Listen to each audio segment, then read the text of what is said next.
الله أكبر الله أكبر.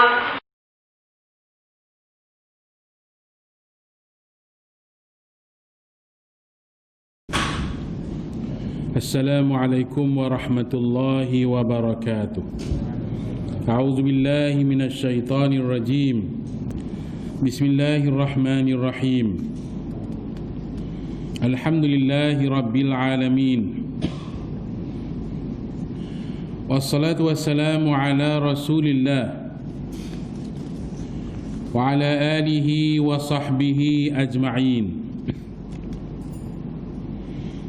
Rabbi syrah li sadri wa yassir li amri wahlul 'uqdatam min lisani yafqahu qawli. Subhanaka la 'ilma lana illa ma 'allamtana innaka antal 'alimul hakim. Wala hawla wala quwwata illa billahil 'aliyyil 'azim. Muslimin muslimat ini rahmati Allah. Alhamdulillah, kita bersyukur pada Allah Subhanahu wa taala. Dengan rahmat Allah dapat sama-sama kita tunaikan salat fardu maghrib berjamaah. Mudah-mudahan Allah taala memberkati kita siang dan malam. Lebih-lebih lagi apabila kita tunaikan salat fardu maghrib, bermakna kita telah memulakan malam dengan mengabdikan diri kepada Allah Subhanahu wa taala. Dan kita beriktikaf dalam masjid, dan kita niat untuk sama-sama kita dirikan salat fardu isya berjamaah. Begitu juga tuan-tuan, kita juga berazam untuk salat fardu subuh berjamaah pagi besok, yang mana Nabi SAW ada menyatakan bahawa sesiapa yang mendirikan salat fardu isya berjamaah, maka seolah-olah dia telah mendirikan separuh malam. Dan sesiapa yang mendirikan salat fardu isya berjamaah, kemudian salat fardu subuh juga berjamaah, maka dia mendapat pahala seolah-olah seseorang yang mendirikan sepanjang malam. Itulah dia tuan-tuan luasnya rahmat Allah Ta'ala kepada hamba-hambanya. Dan rahmat Allah Ta'ala sangat meliputi. Allah Subhanahu wa Ta'ala sentiasa memperkenankan permintaan doa hamba-hambanya. Wa idza sa'alaka 'ibadi 'anni fa inni qarib ujibu da'watad da'i idza da'an falyastajibu li wal yu'minu bi la'allahum yarshudun. Apabila hambaku bertanya kepadamu wahai Muhammad tentang daku, maka khabarkan kepada mereka bahawa aku hampir dengan mereka. Ujib da'watad da'i idza da'an, aku sentiasa memperkenankan doa permintaan hambaku apabila mereka berdoa kepadaku. Falyastajibu li wal yu'minu bi, maka hendaklah dia menyahut seruanku dan beriman kepadaku. La'allahum yarshudun, mudah-mudahan mereka mendapat petunjuk. Tuan-tuan muslimin muslimat ini rahmati Allah, kita lihat satu hadis Nabi sallallahu alaihi wasallam, inna fi jasadi ibni Adam mudghah idza salahat salaha sairul badan wa idza fasadat fasada sairul badan ala wahyal qalb. Dalam riwayat yang lain, ala inna fil jasadi mudghah idza saluhat saluhal jasadu kullu wa idza fasadat fasadal jasadu kullu ala wahyal qalb. Atau kama qala sallallahu alaihi wasallam, inna fi jasad ibni Adam, ketahuilah sesungguhnya di dalam jasad anak Adam itu mudghah, ada seketul daging.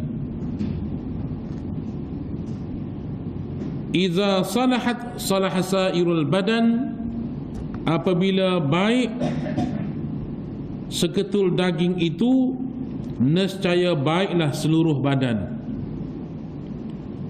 Wa iza fasadat, dan apabila rosak seketul daging itu, fasada sairul badan, nescaya binasalah seluruh badan. Ala wahyal qalb, ketahuilah yang dimaksudkan mudghah itu ialah hati ataupun jantung hati. Tuan-tuan muslimin muslimat dirahmati Allah,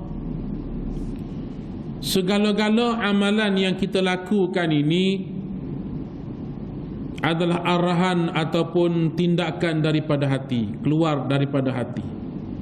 Kita bercakap pun keluar daripada hati.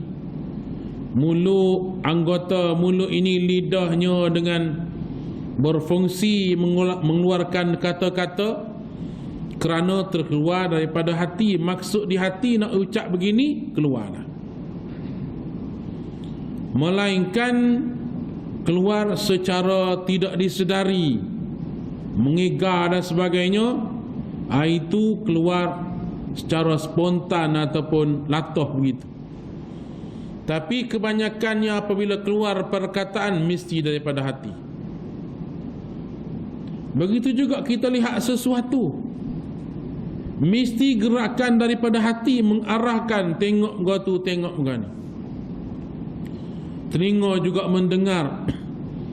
Semuanya anggota kita ini, panca indera kita ini bergerak mengikut arahan daripada hati.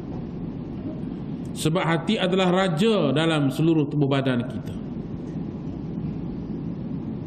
Kita nak melangkah ke mana, maka kaki akan melangkah.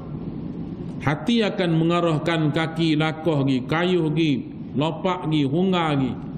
Semuanya arahan daripada hati.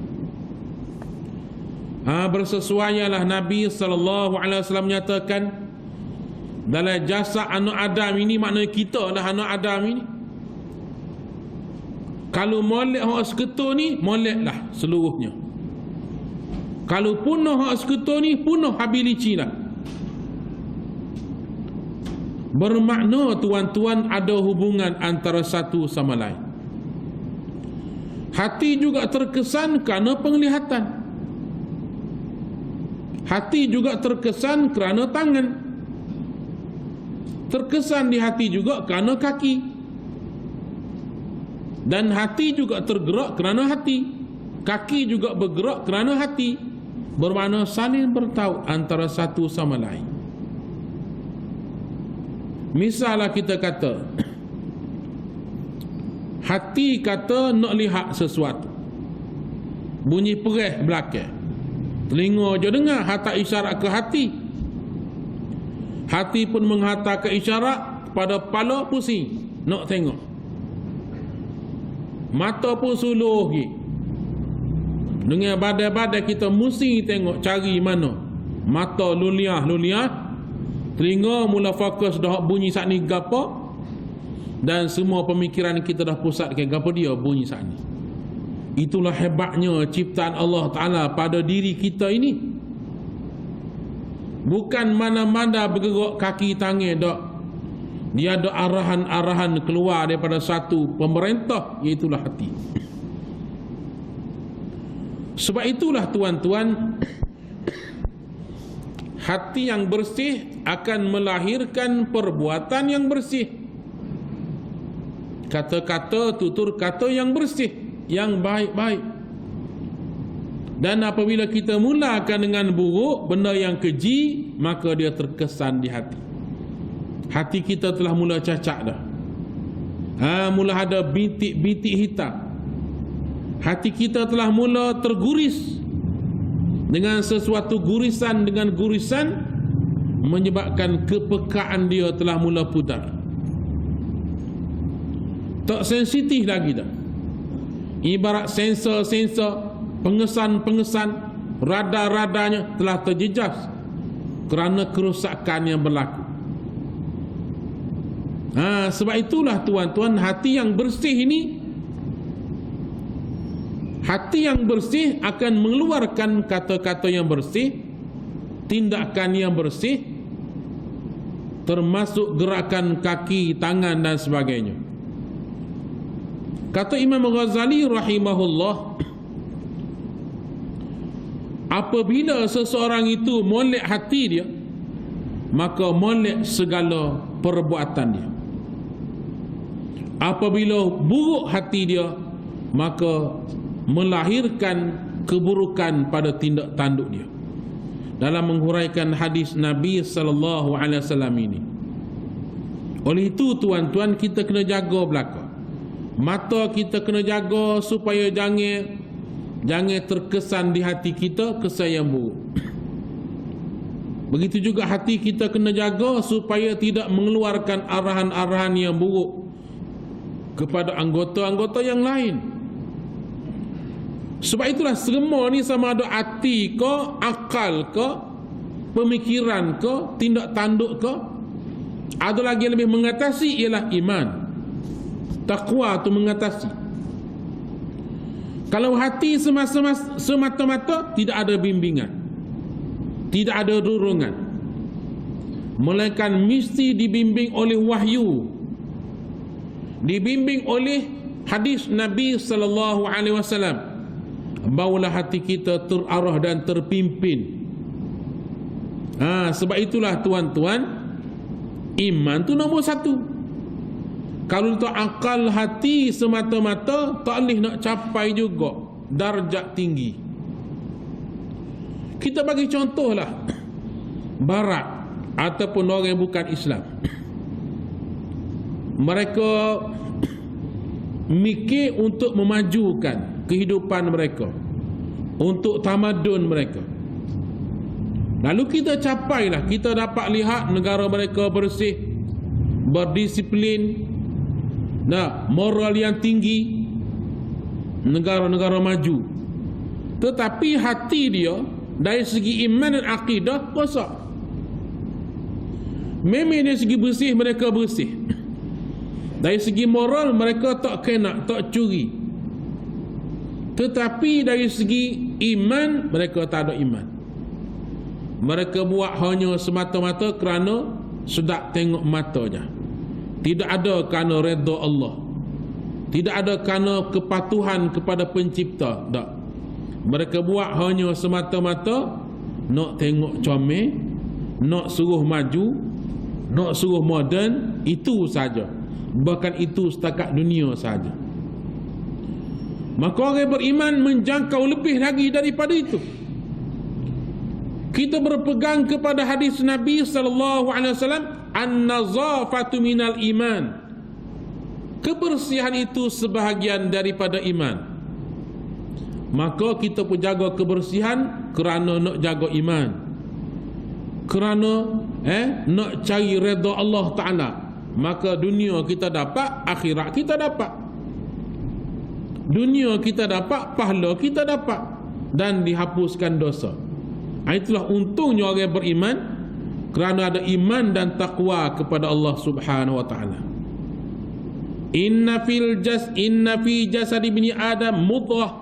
Ketahuilah bahawa dalam jasad anak Adam ini ada satu benda, segumpal daging, seketul daging, yang di sinilah melahirkan perasaan.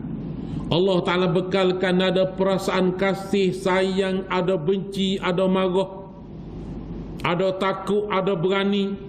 Allah bekalkan sifat suka dan tak suka, sifat baik dan tidak baik.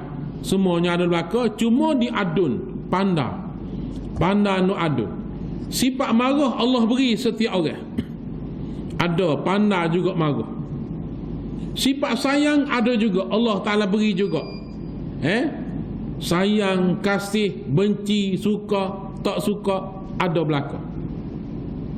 Itulah sifat kesempurnaan seorang manusia. Cuma pandai-pandailah nak adunkan, berpandukan kepada iman dan takwa kepada Allah, berpandukan kepada ilmu. Nah, tuan-tuan muslimin muslimat dirahmati Allah, misal kita nak gula, kita gula kena ada juga benda bahan-bahan nak masak, asal Jawa sebagainya, asal keping. Kena ada juga hak masing, garam. Kena ada juga pedah-pedah, lada kering, lada mesir sebagainya. Kena ada juga hak manis-manis. Maka kita kena adunkan mengikut dengan ilmu kita. Ayam seka, sate cemuk mana nak kita nak gula. Garam cemuk mana, air cemuk mana. Kalau patut bergula cemuk mana, asal berapa keping. Maka itu nak adunkan tu, berpandukan kepada ilmu dan mengikut kepada kesesuaian. Tak. Kalau ayam sekilo, garam jangan bubuh sekilo. Kalau garam bubuh sekilo juga, gula sekilo, asal keping buh sekilo, pendek kata punuh jane. Maka pandai kena adun, tekah mana nak bubuh garam, tekah mana nak bubuh sate. Ada aturan dia. Begitu jugalah tuan-tuan, tekah mana perlu marah, ada tekah marah, tapi tekah mana, marah pula setara mana. Jangan lebih-lebihan. Nabi kita pun ada tekah marah. Dikhabarkan bahawa apabila Nabi kita marah, merah cuping telinga baginda, merah muka baginda. Apabila mereka marah kerana Allah, bukan marah mengikut nafsu. Nabi kita juga larang, ada tekah larang, ada tekah suruh. Ada tekah Nabi kita diam. Bermakna ini semua nak kepada adunan ataupun pandai-pandai kita letak ramuan-ramuan yang Allah Ta'ala berikan kepada kita cukup sebagai seorang manusia. Baik tuan-tuan muslimin muslimat dirahmati Allah, kalau molek hati ni, insya-Allah molek segala tindak tanduk. Perkataan kita akan keluar kata-kata yang molek. Sebab itulah tuan-tuan, bila seorang yang berilmu, seorang yang berakhlak mulia, kita senang mendekati dia, senang berbicara dengan dia, dan dia tidak mudah bertindak mengikut nafsu dah. Bahkan dia bertindak mengikut ilmu yang dia ada, berbanding dengan orang-orang yang jahil ataupun orang-orang yang jahat hatinya, sentiasa boleh mencetuskan rasa kemarahan, rasa benci dan sebagainya. Baik tuan-tuan muslimin muslimat dirahmati Allah. Kata Imam Ghazali rahimahullah ta'ala, ternyata dari hadis Nabi sallallahu alaihi wasallam bahawa asal kemuliaan manusia itu terletak pada hati yang merupakan sebagai pemerintah yang dipatuhi di dalam alam jasmani, sementara anggota selebihnya merupakan sebagai rakyat yang mengikutinya. Ketahuilah bahawa saudaraku yang mengikuti jalan-jalan yang membawa kepada ma'rifatullah ta'ala dengan sebenar-benarnya ma'rifat, bahawa orang-orang yang menjalankan jalan-jalan yang seumpama ini, hati itu seperti raja pemerintah, dan mengumpamakan badan manusia itu seperti sebuah negeri di bawah kerajaannya, serta mengumpamakan segala anggota tubuh badan itu sebagai rakyat dan tenteranya. Ni huraian dia nyatakan maksud daripada hadis ini, ibaratnya seorang raja yang memerintah dalam sesebuah negeri. Tubuh badan ni ibaratkan sebuah negeri, dan hati ataupun akal itu sebagai raja mereka. Semua anggota ni adalah ibarat rakyat. Matanya, telinganya, anggota kaki, tangan, ibaratnya rakyat. Sebab itulah tuan-tuan, apabila sesebuah negeri itu diperintah, ditadbirkan dengan baik, maka rakyat akan menerima kebaikan sama. Apabila sesebuah negeri itu ataupun negara itu ditadbirkan dengan kezaliman, dengan kejahatan, maka rakyat juga menanggung sengsara. Bagaimana kita lihat ada yang negeri yang rajanya zalim. Kalau zaman dahulu mereka bunuh orang Islam, mereka bakar umat Islam, mereka sembelih umat Islam, mereka bunuh, maka sudah tentu tak tenteram hidup, punah jani. Jadi pada jarak, pada terukur dah negeri itu. Kata Imam Ghazali rahimahullah, bermakna rakyat mesti ditadbir urus dengan baik kerana pemimpin yang baik. Dan yang dimaksudkan dengan anggota yang zahir itu ialah seperti mata, hidung, telinga, lidah, tangan, perut, kemaluan, kaki dan sebagainya. Jika hati itu jika hati itu baik, nescaya baiklah segala anggota yang zahir. Jika anggota yang zahir itu baik, nescaya sempurnalah seluruh badan. Jika hati itu rosak, nescaya rosaklah seluruh anggota yang zahir.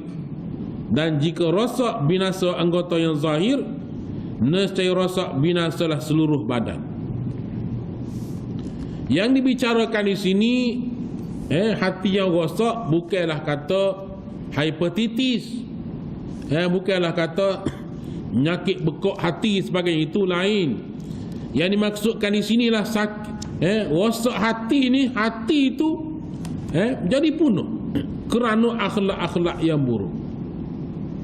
Rosak hati, kita kata, orang kata busuk hati, hati jahat, hati buruk. Itu maknanya orang lihat niat seseorang itu.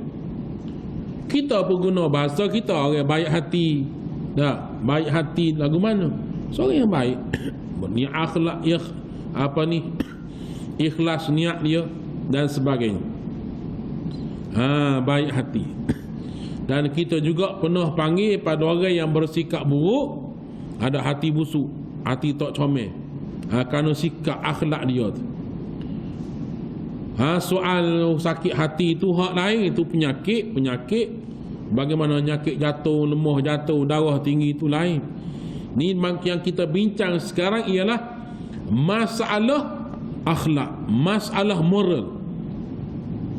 Sebab tu tuan-tuan, sekarang ini kita menghadapi krisis moral. Krisis moral yang melanda bukan saja di negara kita, bahkan seluruh dunia sekarang ini. Krisis moral kerana kepesatan teknologi, lebih-lebih lagi gadget. Orang melayari internet, melayari telefon, komputer sebagainya. Pendek kata lebih daripada 8 jam setiap hari melayari internet ataupun duk tangan telefon sama. Nak tidur telefon, celak mata gasar telefon, tak tinggal. Bahkan tuan-tuan, pernah dibuat perangkaan bahawa berjuta-juta remaja ataupun pengguna gadget negara kita ini telah melayari laman web lucah. Orang baca dalam kajian yang terkini nyatakan berjuta yang melayari laman web yang tak sepatutnya dilayar, khususnya golongan remaja dan sebagainya. Dan ramai daripada laki dan perempuan yang mengambil jalan untuk melayari benda-benda yang kosong, melayani perasaan-perasaan yang berbentuk nafsu.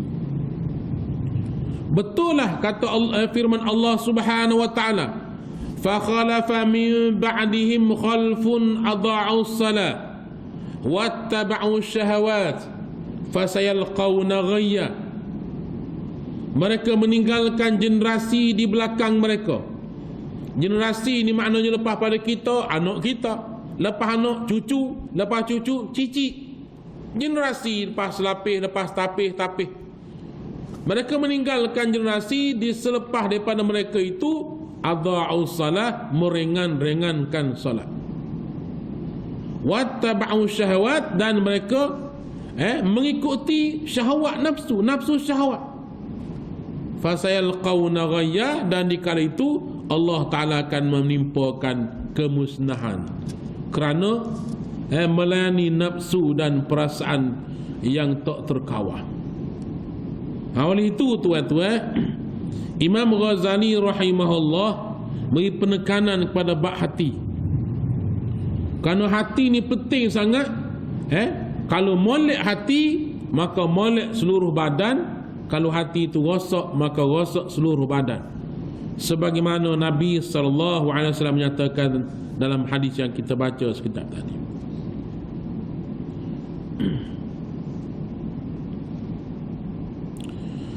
Dan maksud ketaatan yang batin ialah segala sifat yang dipuji dan segala perangai yang baik seperti ikhlas di dalam segala ibadat. Zuhud iaitu tidak menggemarkan dunia. Wara' iaitu meninggalkan segala perkara yang haram dan perkara yang syubhat. Sabar, syukur, tawakal, mahabbah, redha dan sebagainya, seperti yang akan diterangkan dalam ayat-ayat yang berikutnya. Dan dimaksudkan dengan maksiat batin ialah segala sifat dan perangai yang jahat, seperti riya, ujub, yakni kibr, amat cintakan dunia, hasad dengki dan sebagainya lagi yang akan diterangkan berikutnya. Dan maksud ketaatan yang zahir ialah seperti mendirikan salat, berpuasa, memberi zakat, mengeluarkan zakat, menunaikan fardu haji dan sebagainya. Dan maksud maksiat yang zahir ialah seperti melakukan zina, meminum arak, mencuri, merampas, membunuh orang, mengumpat orang, berdusta dan sebagainya.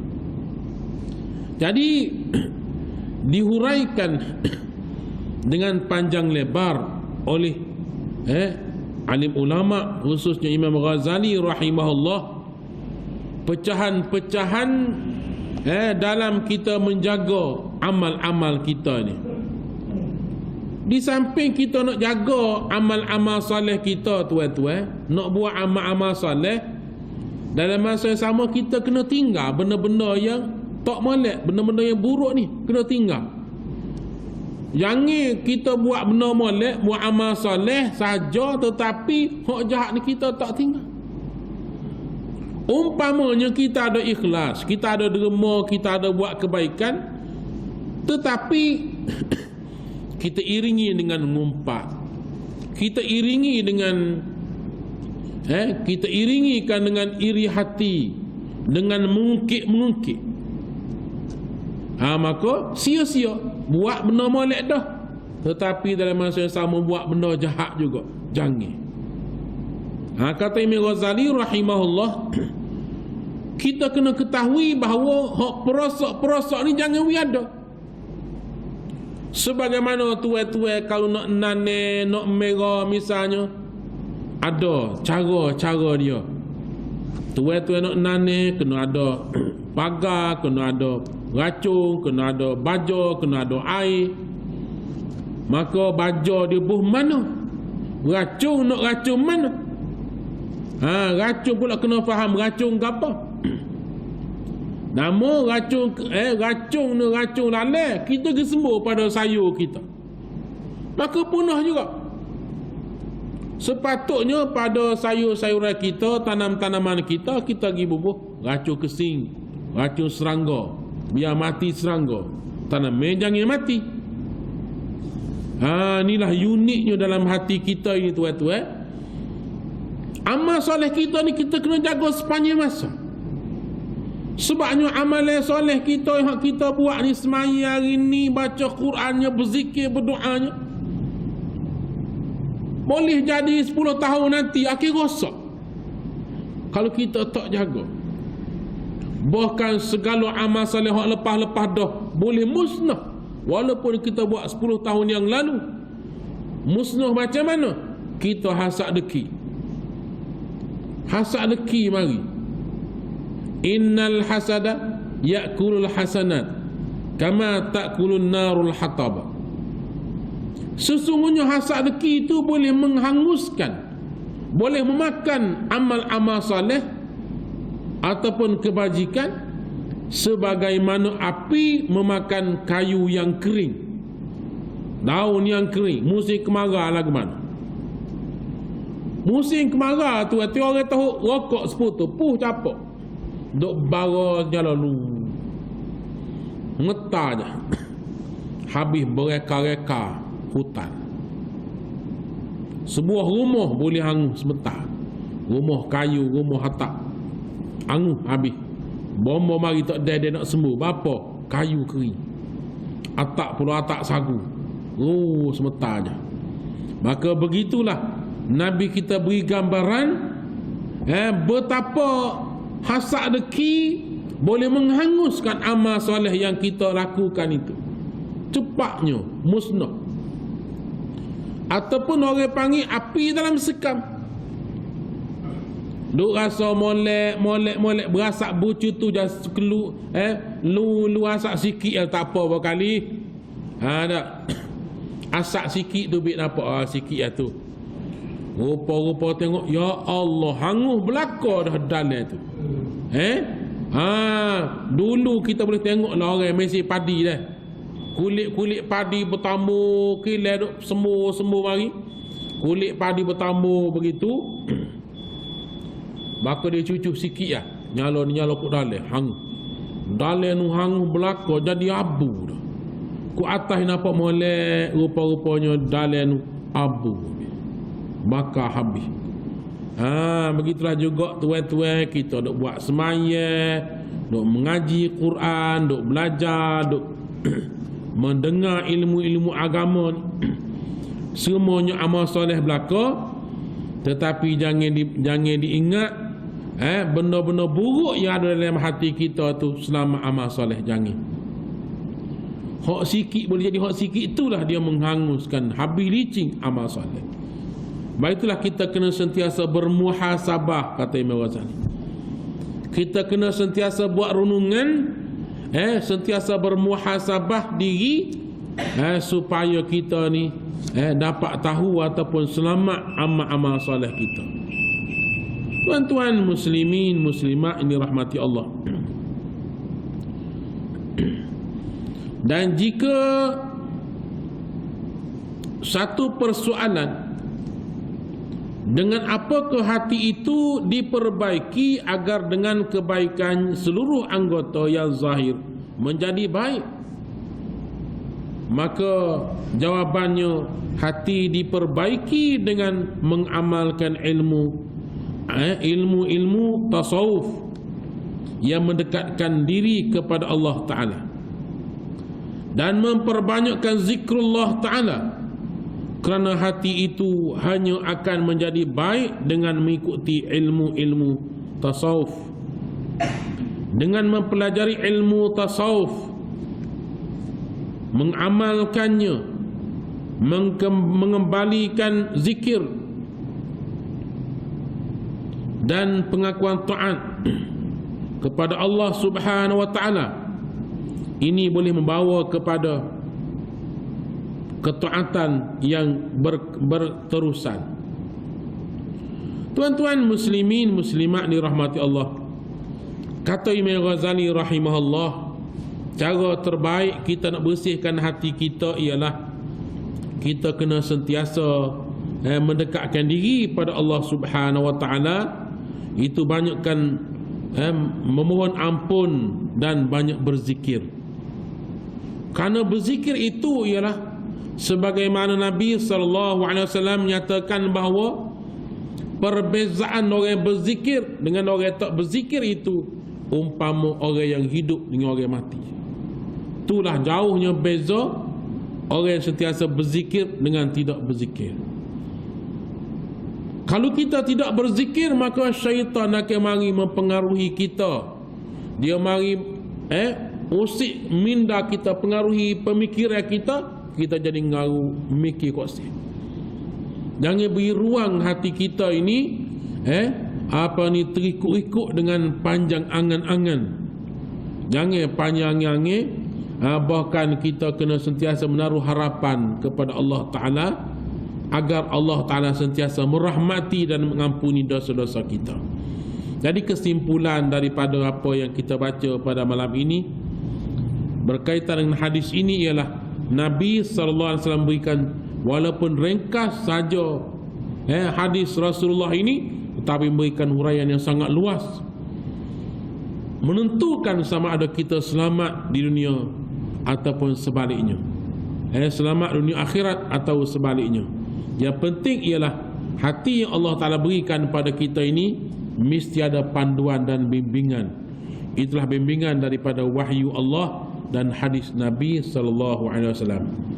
InsyaAllah tuan-tuan, itulah dia di antara beberapa perkara yang dapat kita kupas berkaitan dengan masalah hati. Dan panjang lagi lah, panjang lebar telah diuraikan oleh ulama betapa pentingnya kita menjaga hati kita ini supaya tidak terjerumus ke lembah kehinaan. Karena pentingnya hati kita ini, di sini tersimpannya akhlak-akhlak mulia, dalam hatilah tersimpannya ma'rifatullah, dan sebaliknya dari hati jugalah terkandungnya sifat-sifat buruk, syirik dan sebagainya. Maka jangan peripu sekali, iman dan syirik jangan peripu. Kita kena buat syirik, kena kikih buat syirik, dan jangan masuk syirik. Kita kena suburkan iman, kena suburkan takwa dalam diri kita. Maka dengan latihlah kita dengan ikhlaskan diri kepada Allah Ta'ala, dan latih diri kita ini supaya sentiasa zikrullah dan ingatkan Allah Ta'ala. InsyaAllah tuan-tuan, kita akan sambung semula sekiranya diizin Allah. Allahu a'lam. Wassalamualaikum warahmatullahi wabarakatuh. A'udzubillahi minasyaitonirrajim. Bismillahirrahmanirrahim. Alhamdulillahi rabbil alamin. Wassalatu wassalamu ala rasulillah wa ala alihi wa sahbihi ajma'in. Allahumma inna nas'aluka ilman nafi'a wa amalan mutaqabbala wa qalban khashi'a wa wajhan munira wa tawfiqan hasanan wa tawbatan nasuha. Rabbana atina fid dunya hasanah wa fil akhirati hasanatan wa qina azaban nar. Wa sallallahu ala sayyidina Muhammadin wa ala alihi wa sahbihi wa sallam. Alhamdulillahi rabbil alamin. Qabbalallahu minkum.